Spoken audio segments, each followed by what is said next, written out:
On peut dire que 1917, c'est vraiment l'année de l'épuisement des peuples et des soldats après 3 ans d'une guerre absolument terrible. Alors, on va d'abord aller sur le front ouest.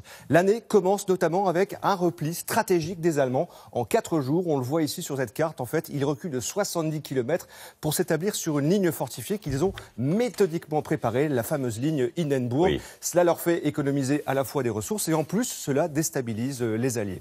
Alors, le 2 avril, premier grand tournant de la guerre, c'est l'entrée en guerre des Américains, des États-Unis aux côtés des Alliés. Les premiers GIs vont débarquer à l'été en France. Ils seront 2 millions l'année suivante et on peut dire que c'est l'une des clés de la victoire alliée.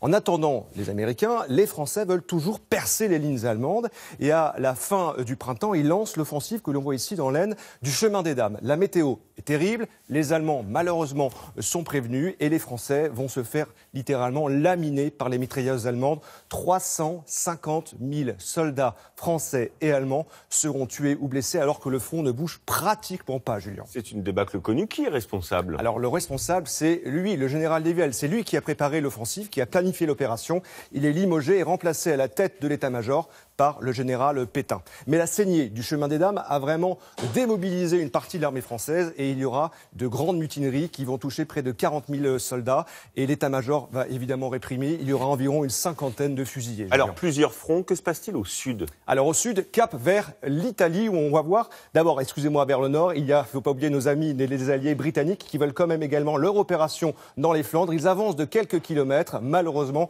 la percée tant attendue n'arrive pas. Le nord et le sud donc? Absolument. Maintenant, on va aller vers le sud, cap donc vers l'Italie, où là, les Austro-Allemands passent vraiment à l'offensive. Ils battent les Italiens à la bataille de Caporetto et ils enfoncent vraiment le front. L'Italie réussit à stopper leur avance et échappe de peu à une défaite militaire totale. Dernier élément important, l'Est, la Russie. Absolument, on le voit, le front est immense. Et la Russie sort vraiment épuisée de 3 ans de guerre. Et en mars, une première révolution éclate. Malgré cela, eh bien, les Russes veulent toujours lancer une offensive. Ils la lancent ici, mais ils se font balayer par les Austro-Allemands qui reprennent l'avantage, comme on le voit. Et donc, une deuxième révolution éclate en novembre. Cette fois, ce sont les bolcheviks de Lénine qui prennent le pouvoir. Ils veulent la paix à tout prix. Le prix, on va le voir, va être très élevé. Regardez, la Russie va perdre d'immenses territoires à l'ouest. Elle va en reprendre une partie dans quelques années, mais ça, ce sera une autre histoire.